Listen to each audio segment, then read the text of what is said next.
Welcome to the Awakening Shalom Podcast.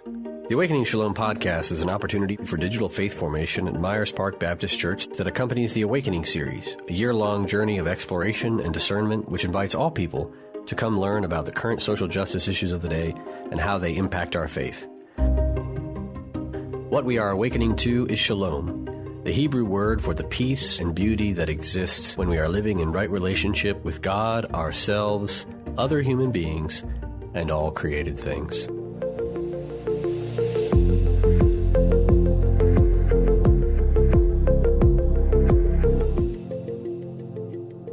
Well, welcome back to our Awakening Shalom podcast. We are in a new podcast series entitled Hupomoné. I learned how to say it right. Hupomoné. Wow. Word that is usually translated into endurance or perseverance. Often we see it translated into patience, patient endurance. And so this podcast is about persevering amidst a pandemic. I am Mia McClain, and I'm here with Reverend Benjamin Boswell and our special guest, who we'll get to later. But I just wanted to open up with a few scriptural passages for you to look into to see how some of the authors were using the word hupomoné. I often talk about the book of Revelation. Those of you who took the study with me are annoyed with me right now because that's all I talk about. But author John of Patmos uses this word over and over again, especially in the first chapter and throughout in chapter 12, chapter 14, really urging the people, the persecuted followers of Christ, to have patient endurance in the midst of trouble. And so that's what we're going to be talking about on this podcast series with a phenomenal lineup of guests. Today we have Dawn Anthony. Many of you recognize Dawn from our Sunday worship services. Wonderful vocalist, phenomenal musician. We are so happy you're here with us, Dawn. It's good to be here. I would love to turn some of these prompts over to Ben as we continue to have the conversation, but we really wanted to diversify our lineup and not just have, scientists and sociologists, but to also represent the arts as well in our conversation. Yes. Yeah. So Dawn, introduce yourself. Who are you? For the people who they might see you on Sunday, but they don't know, everything else you do in Charlotte and beyond. Who are you and what brings you to this seat today? Well, my real name is Angela Bassett. I'm so kidding,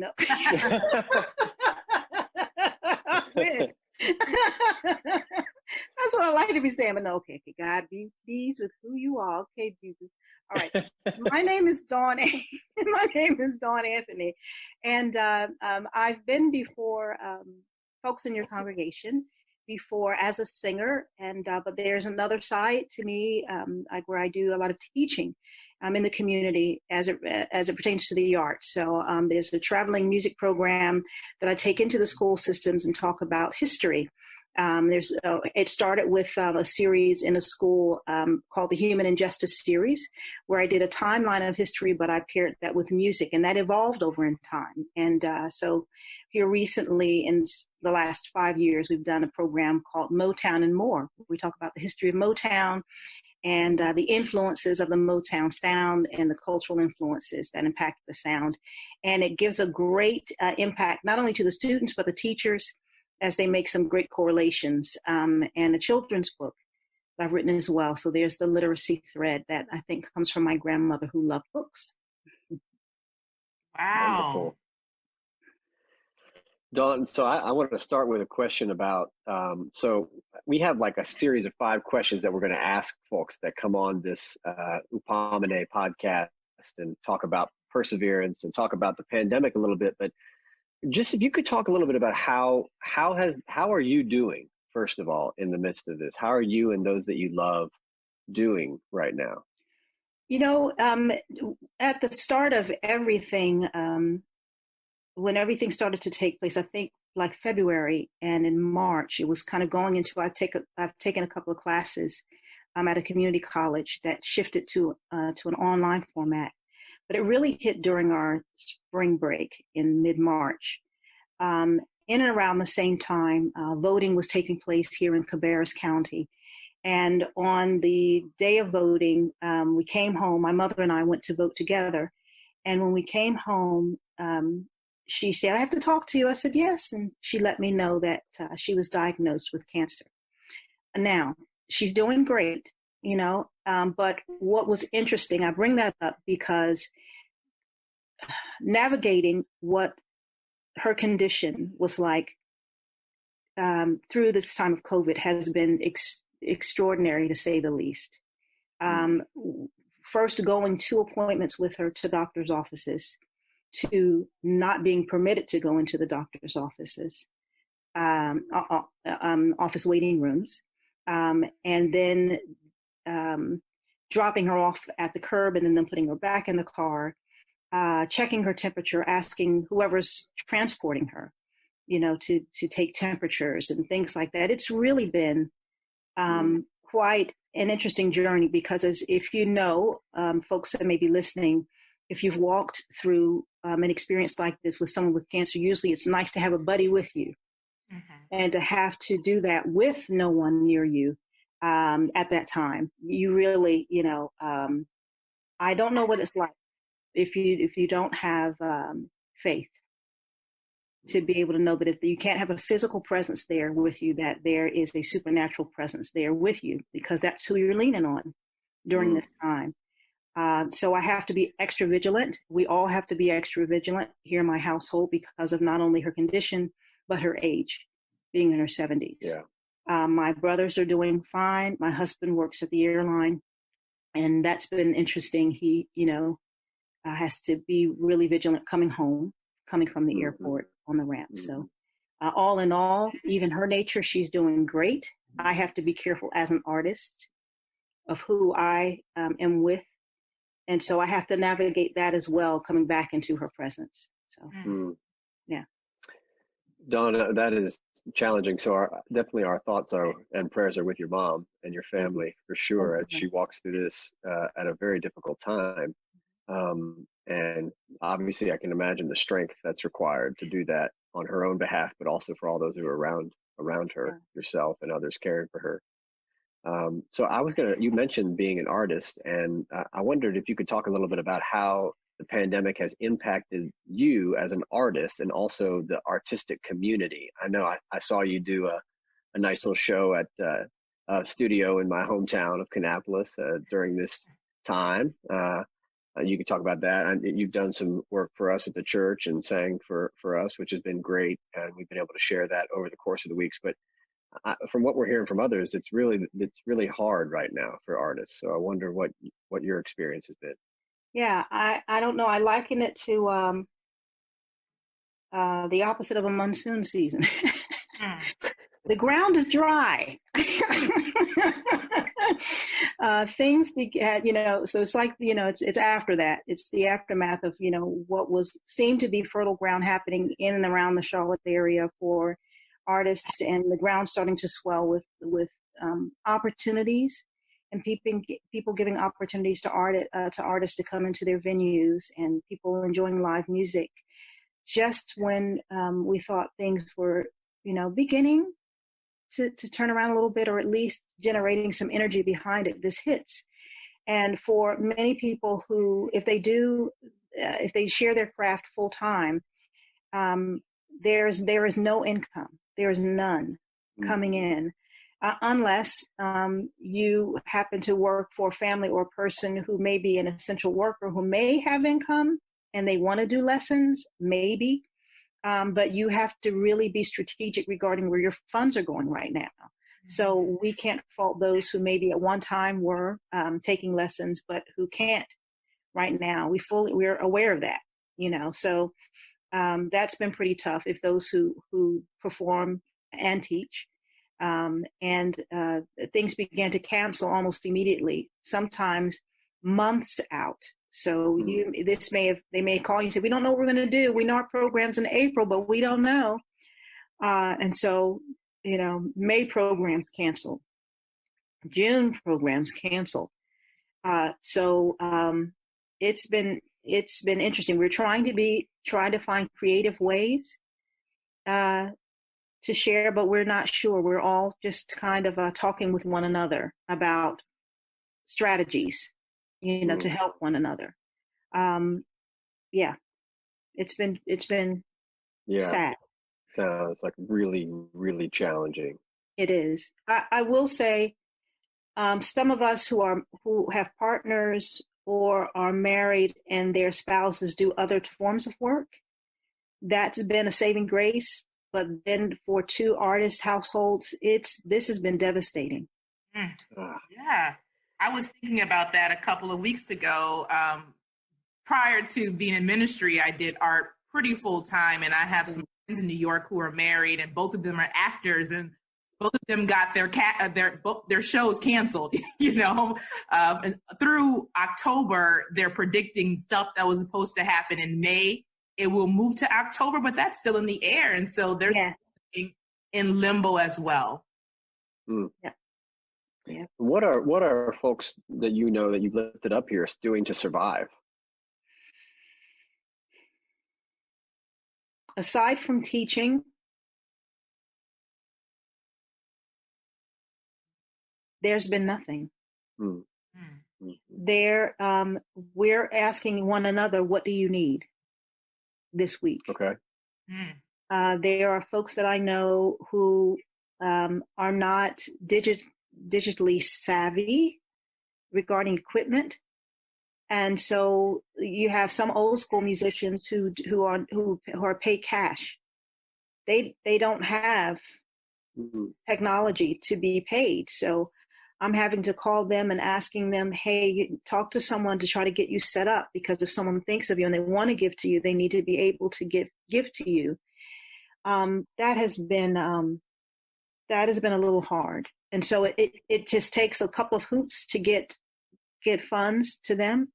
But it's been really, I don't know. And what I find interesting, you guys, is that during this time, people are reaching for their holy books and their art, whether it's their streaming devices, or whatever. People are reaching towards artists.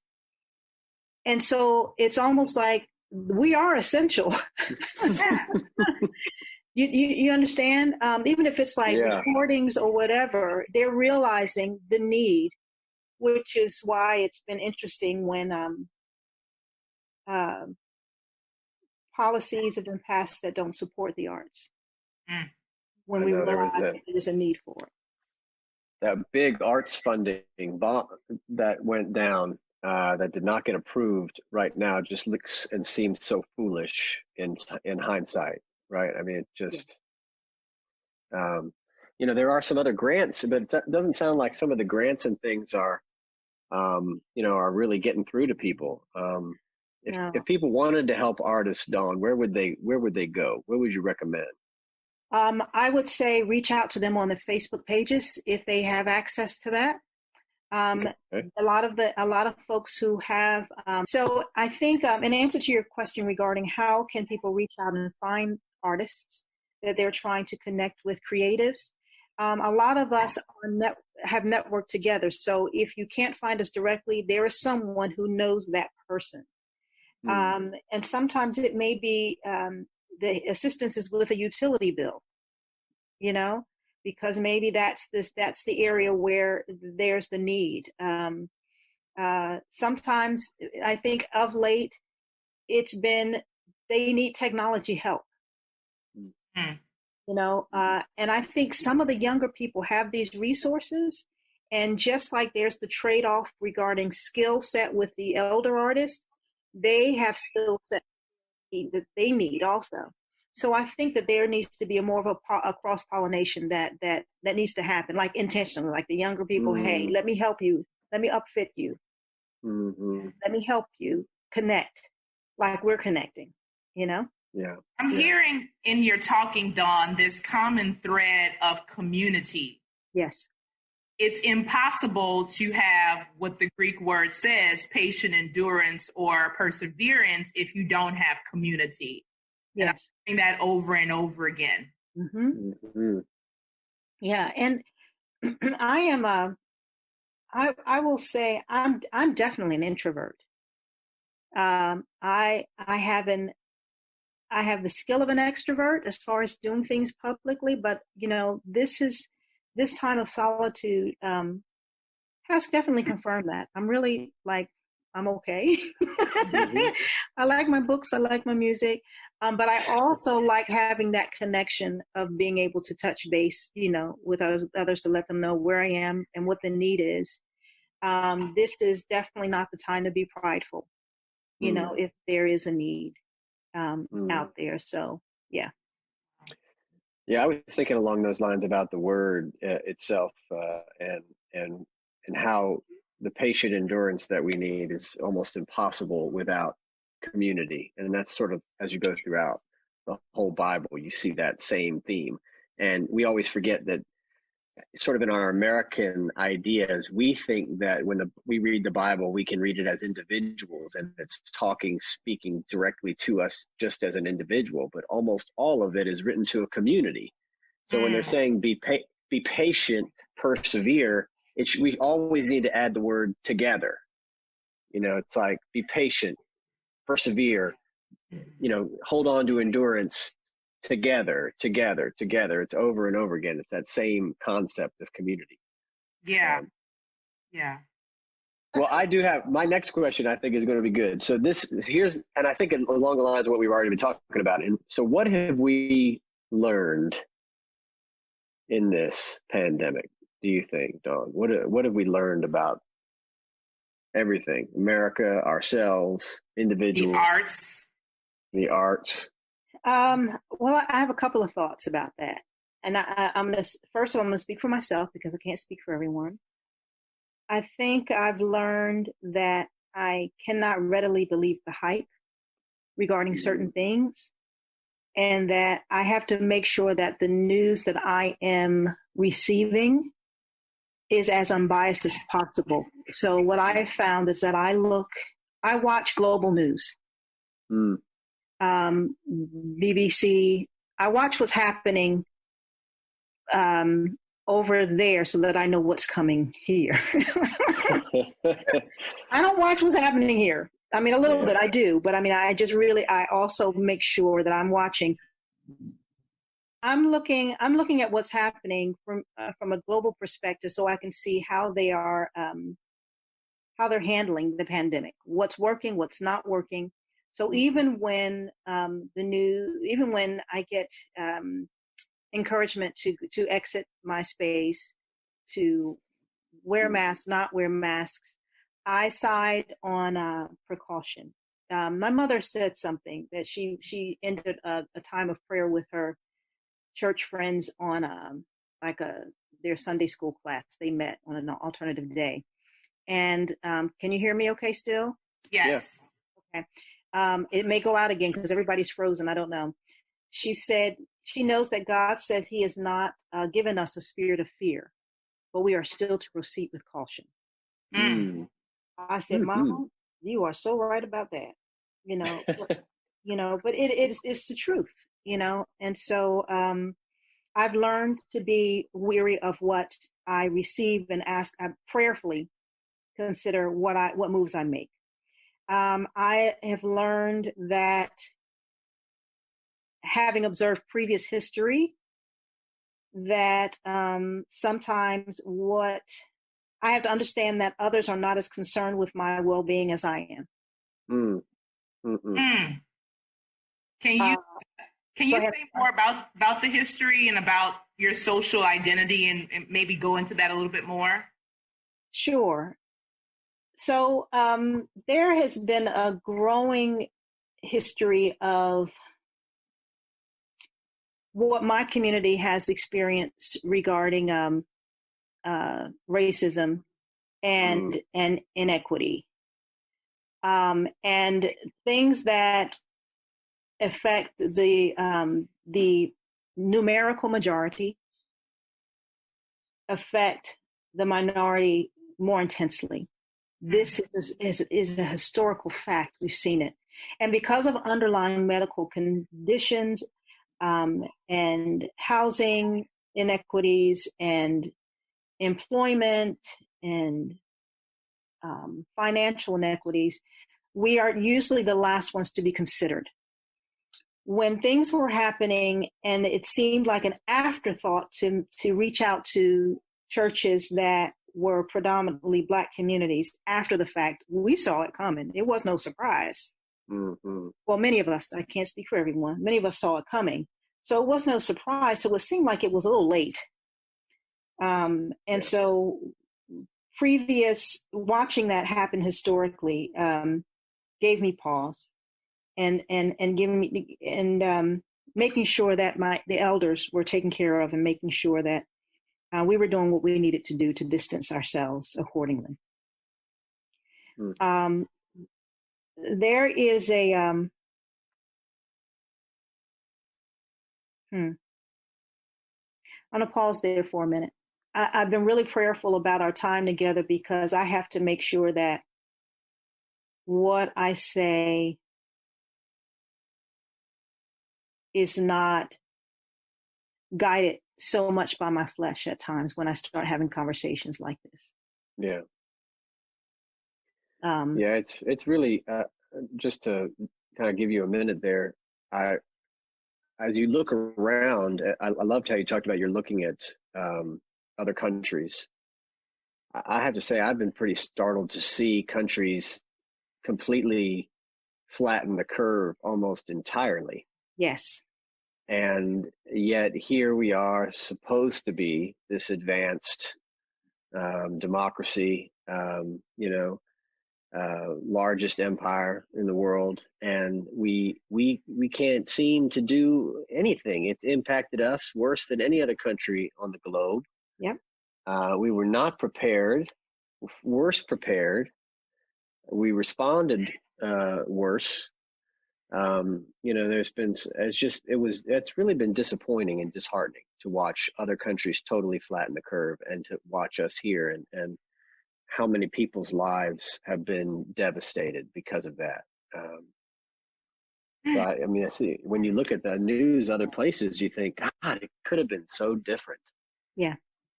Yeah.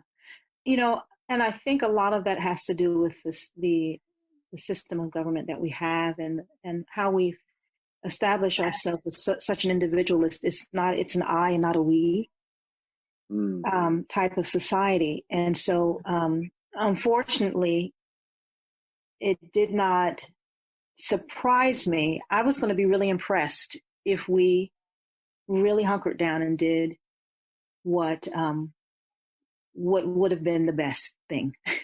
I was going to pick up on your thought. You said it's a I and not we sort of government system we're in. And I feel about the Christian supremacy that runs this is an I and not we sort of religion.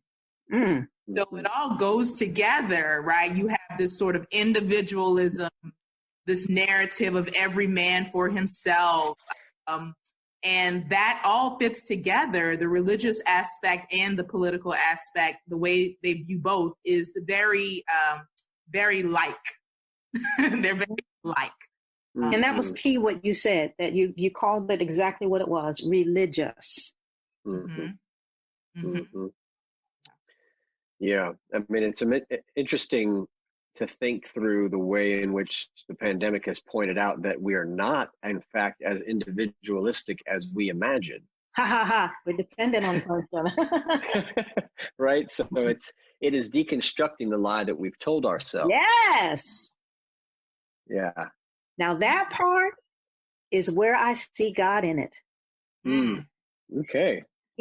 And there's this little, in fact, I forgot to get it. And I told my mom I was going to try to remember to get it. But there's this picture that I used to have on my wall. It's a very small picture. It was actually a card or a postcard, but I had it framed. And it's a picture of a landscape of autumn trees over like a body of water where you can see the reflection of the gold, the oranges, and the reds.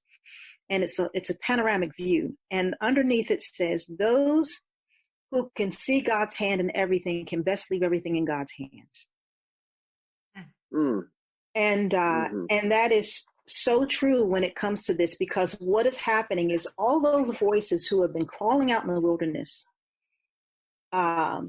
for the justice of Christ and how to love one another and the needs that we have for one another. Everything is bubbling up to the surface. And it's not, we're able to see it so clearly now, the needs that people have that are, because now it's not just them, it's happening to us. Mm-hmm. Mm-hmm. You know, and God is allowing us to see it. My prayer is that this need that we're suddenly feeling, that is stretching from beyond the marginalized to others who have more. And I'm not just speaking of white people who have more. I'm speaking of anyone who has more. Mm-hmm. It's allowing us to see things, how much, like you said, we need one another more, that we're dependent on people a lot more. Reverend Barber said, I loved his expression. He was saying how suddenly now the service workers have become essential workers. They've always been essential, but they were service before. And that goes back to what you were saying about artists being essential. There's a great post about how, somebody said, have you looked at your phone, listened to music today? Have you turned on the television and watched a show? Just kind of listed like things, and everybody's like, yeah, I did all those. And they're like, well, you've just proven that artists are essential for your life. Truly. You don't live a minute without art. You don't. Have it on your walls. I think the problem for us, a lot of the individualistic mind of our society tries to turn art into entertainment. And we forget that most of entertainment is art. Mm-hmm. Mm-hmm. and we lose the connection between those, particularly because it's all things that we consume. Right. And we don't see the lives behind it who are giving of themselves to create what we consume. Mm-hmm. And we forget about that. And then and then we get into this, and suddenly can you imagine what it would have been like to be in the midst of a pandemic without music? I mean, just go ahead and take me early. That's what I say. Right. Take me early. I'm out. Or books. Yes. Yes. Or binge watching television shows, and people are surviving on that stuff. Yes. All these writers out here who are they're like cranking these scripts out now. Now they know we're all home. They're cranking them out. Yes. Yeah. Yeah. I mean, it's a time. And then, but the sad part, of course, is, as you mentioned, the disparity then of many artists that are not able to be fairly compensated for their creativity or their work. Yeah. As we're consuming art there are others who are cut out of that great consumption moment, which is really, really sad. It's really hard. Mm-hmm. Yeah. And let's see, have we finished what we've learned? Let's move on to two more questions for you, Dawn. Okay. One is, what strategies or tips or tools would you share with people about how to survive and persevere in the midst of this? Because we may not even be halfway yet. We don't know how long it's going to be, so we could be going at this a while longer. What tips and strategies would you offer? Journaling and writing. Writing is something I've been doing a lot more lately with the time that I've had. I know, for me, lyric for songs are very powerful for me. So the poetry has been flowing a great deal, statements that I hear, and working on my own craft regarding songwriting for a solo project. But and that's something that I'm finding my voice being a little bit more pointed regarding what's happening. Not everything that I'm churning out is feel good. I hear that. It's very truthful from my perspective, and I think that's part of, as Nina Simone would say, that's part of the artist's responsibility. But that's been very therapeutic for me personally. I've been challenged spiritually. God has me in Matthew 7. memorizing it completely. Matthew 7. Churning on it, learning it. This is the issue about judgment and getting the plank out of your own eye before you remove it out of your brother's, and asking and seeking God and knocking, and don't cast your pearls before swine. And I mean, it's just a lot. There's a lot, you know, and that's where he has me, just before I'm quick to trying to snatch somebody's speck out. Oh yeah. You know, God, what do you need to shape in me? What do I, you know, what do I need to listen for? And what do I need to be asking for? Honestly, what do I need? What do others need? So that's kind of where he has me, just chewing on his word, you know, calling my little friends in my family and any connections that I have with children and reading to them just virtually. There have been folks that I know have been reading who have been, pre-recording and letting the kids watch as though they're watching a television program. And that's a really wonderful thing, but I find it's so wonderful to read to them live and to let them express themselves in real time, because there are things that they want to say. You can kind of hear what's going on in their hearts, how they're feeling. You know, they see their friends walking across the street and they can't run and hug them. You know, there's one incredible story. This is not telling a story to a child, but talking to a friend of mine who has a teenager who's autistic, and he wants to work. And so he's working in the Walmart garden center, and his mom has been, you know, telling him to be vigilant about wearing his masks. And he came home to her, and it's a beautiful story. He says to his mom, I hate this pandemic. I hate COVID-19. And she said, she says, why, baby? And he says, because the customers cannot see me smile. You know, just that childlike faith, and to know that I, you know, and he's a very tall, young Black male with autism. But he says they can't see me smile. Just watching God, you know, use moments like that, and how beautiful that is. That's what his concern is.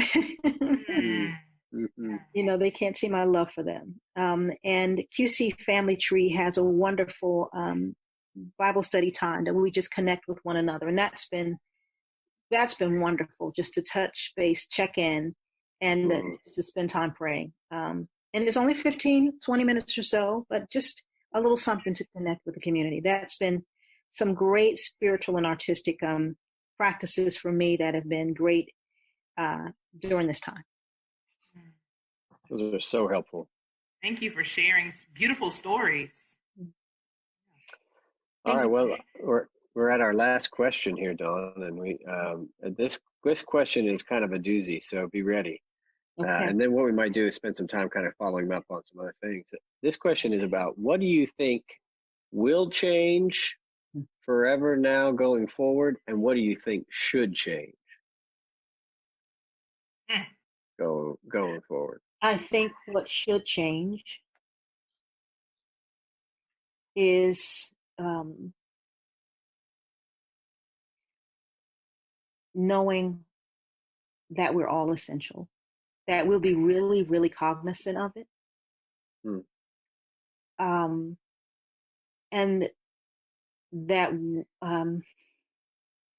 even how we, you know, when hearing about what's happening in our senior homes, in our assisted livings, who are not up fit to be able to speak with family, to connect with family, that's been traumatic, because I have several friends who are in that predicament, who can't touch base with their families. I hope that changes, that they will upfit. If anybody has ways with technology, or you work for a company that has technology, reach out to some of these homes to upfit them so that they can stay connected to their family members. Yeah. Find a way for that to happen. I hope that changes, that should change, connecting with them. Our babies who have these Chromebooks that they've been given to in the school systems, but they hardly have any use for them because they don't have access to internet. That needs to change in our communities. This is a very real way to gauge of what we were talking about, not having access. They're already not going to, there's already a gap, but this is emphasized even more. That needs to change. What's a Chromebook? That's like having a car with no gas in it, you know? Yeah. Right. Put those things online, man. Come on. You know, I was recently made aware of the recent Nobel Prize awards that have been given, and there was one I thought, wow, that's pretty neat. There was a posthumous award given to Ida B. Wells, Nobel Prize, Mm-hmm. and there's this beautiful quote that I pulled, and I loved it, and I wanted to share it because it, of course, makes me think of our young brother Ahmaud, who was murdered. And this is the quote. The quote is, "Virtue knows no color line, and the chivalry which depends upon complexion of skin and texture of hair can command no honest respect." And the meaning kind of beyond that is that true virtue, if you're virtuous, it shouldn't matter what color you are, the hue you are. But when we're coming to someone's aid to help them or for justice to be done or to be served, should not depend on my color, should not depend on my texture. So whether I'm talking about within our race as Black people and preference and hue, or if I'm talking about just racism in general when it comes to how we're treating our Asian brothers and sisters, how we're treating those who are on reservations now in this country. These things have to change. It has to change for us to survive. It has to change. And if we say we are God's children, what will he say to us when we see him? What is he going to say? Is he going to say, "I don't know you"? I don't want him to say that. God, I don't want him to say that to me. Wow. That's just why we call Dawn theomusicologist, because she teaches us and trains us. And she's just working from the book of Matthew right now. She's just she took us from 7 to 25 there in about 30 seconds flat. I mean, wow. Yeah, that's really helpful, Dawn. That's really, I mean, I just think that, there's so much that this has intensified. It's intensified injustice in general, and then it's intensified our observance of injustice. And I kind of want to go back to one of your points where you talked about how some of your music is not super feel good right now. Yeah. Yeah. I think I find my sermons headed in that direction as well. And I really, mothers. Okay, Mia, wow. The shade is happening. I think so I got this message on Mother's Day. I didn't preach on mothers on Mother's Day, so I had somebody who didn't appreciate that I didn't have a nice feel good Mother's Day sermon. Hey, Ben. And I just they will live and not die. But go ahead. That is so true. And I just thought, that's really, I'm just not feeling that right now. And I don't feel that way. And I don't feel like a lot of people in the world that I talk to are feeling that way. And that's not what I felt like people needed to hear. And so I just, I did what I felt led by the Spirit to say, and that's that, that's the end of it. And I think it's the same I try to sometimes think that what I do has an artistic element to it, in writing and delivering sermons and that kind of thing. Creative. I think of it as an art. Yeah. Yeah. And if you try to say what you think you ought to say instead of what you feel, then your art is terrible, I think. I mean, I just think you struggle then, because it has to come from some authentic place. Right. So I wonder if you could talk a little bit about that. Sure. One of the pieces that I've been writing is called Crimson Skies. Crimson Skies it's kind of another way of saying seeing the world through rose-colored glasses. Mm-hmm. And so it's from the perspective of someone telling me, like, why should I be confined? I recline while the crocuses die and the sea waters rise, and it's okay. As long as, it's so that's kind of the direction of the piece. Like, don't trouble me. Long as I'm satisfied and I'm filled, and I am living high on the hog. And I remember digging deep into that. What is that, high on the hog? What does that mean? And that means people who get the choice cuts. Mm-hmm. Mm-hmm. High on the hog. Yeah. High on the hog. Yeah. So people who live high on the hog, and they don't mind the fog and smog around them. Mm. You are preaching. Okay. Yes. So that kind of thing. So that's where the song is going. So so working through it doesn't have a common meter purposely. Is meant to sound a little unsettling. So you can't just snap your fingers to it. You have to listen. Mm. And so so that's kind of that one, Crimson Sky. So just working through those things, and lyrically, there's a wonderful documentary. I just know it's on Toni Morrison, and Toni Morrison speaks about James Baldwin, and I think she was talking about Angela Davis, but no, I think she's talking about Baldwin, and they talked about writing, and when they write, of how oftentimes Black writers were writing from the standpoint of they call it the white male gaze, where it's always explaining things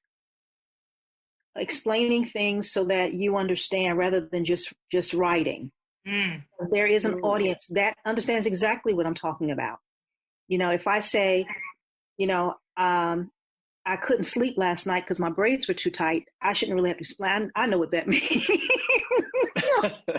My head is hurting, but just that's just kind of a example. But certain ways that we explain through certain things, or to make things more palatable or more comfortable for people. And so sometimes when I'm performing and want to say certain things, I'm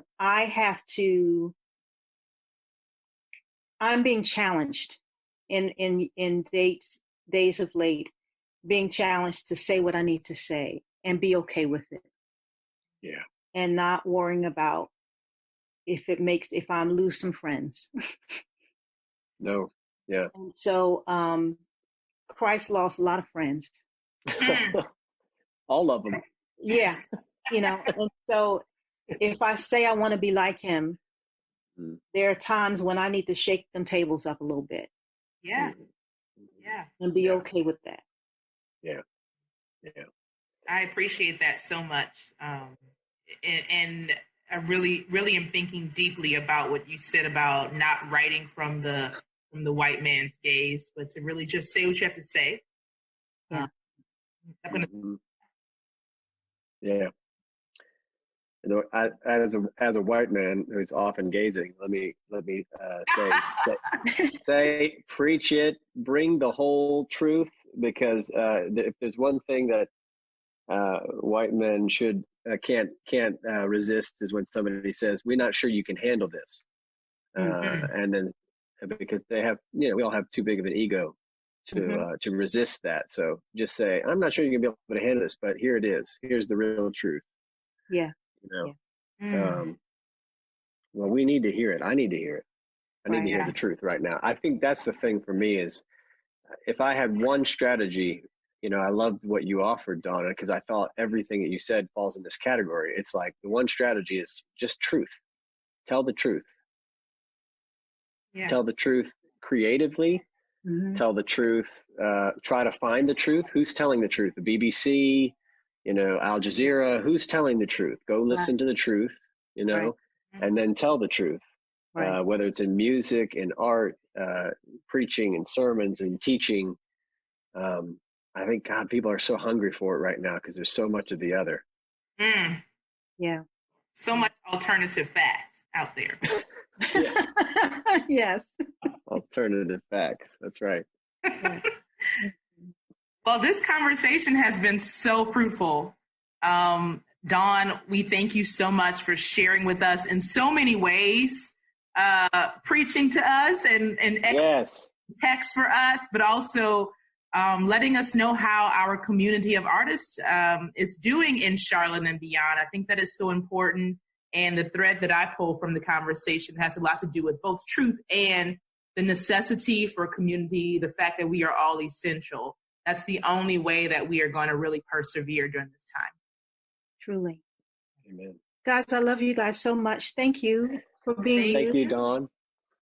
Thank you. So good to talk to you. Absolutely. I love you both. My screen is frozen, so I'm not sure how to get it out, but that's all right. When we end it, it'll end the meeting at some point. Okay. I love you. I love you, Myers Park family. I hope to see you guys soon. Those who are outside of that, hi. Dawn, thank you so much. We're so grateful. All right.